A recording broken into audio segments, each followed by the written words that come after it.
I came from a family that struggled to make ends meet, but that didn't stop my mother from trying to get us toys. They were often hand-me-down toys, but we didn't mind. A toy was a toy for an 8 and 5-year-old. My little brother and I used to play late at night with whatever toys my mom found. One day, my mom came back from work with a clown doll.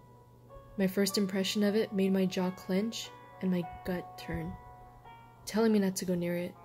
Its clothes were dirty and old. Its face looked as if the clown was sad, regardless of its smile. On the other hand, my brother's face lit up and he immediately started playing with it. As an older sister, I didn't want to disappoint my brother, so I joined in. Soon enough, the day came to an end. My mother tucked us into our twin beds in the room we shared. She placed a clown doll on our toy chest, which rested at the foot of our beds. I woke up in the middle of the night to a strange sound. It must have been around 2 in the morning. The strange sound was coming out of my little brother, who was sitting up on his bed, panting as if he had just ran and his breath was ahead of him. His eyes fixated on something in the darkness. I followed his eyes, and when I got to what he was staring at, disbelief flooded over me. The clown was stretching his head towards us. The effort of it caused it to gyrate. I thought my eyes were playing tricks on me. How can this be possible? A toy clown stretching its neck? I wanted to so badly protect my brother from the fact that this was actually happening. I tried to debunk it and find a rational explanation. Even I wanted to be comforted that this was all being imagined. My brother, being in a trance, got even more panicked when he heard the plastic of that clown's neck stretching.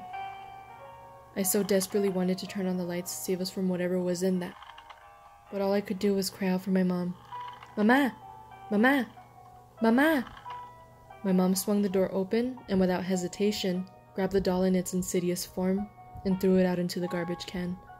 When she came back, my brother was unconscious, possibly faint from the occurrence. The next morning, I made sure to witness that the garbage can was emptied before my eyes.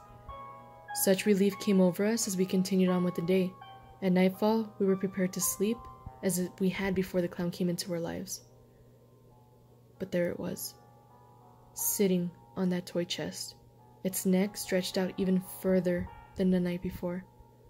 This went on for 7 nights, regardless of all our attempts to get rid of it, until my mom reached out to the church. A priest agreed to bless it. He recognized the evil within it, but can only do so much in the church, so he advised my mom to burn it in an empty lot far from our home. That ceased its existence. The activity stopped. My younger brother refuses to speak about it to this day. He avoids anything paranormal and everything related to the paranormal. If you ever come across anything secondhand, heed my warning. Make sure you know where it comes from.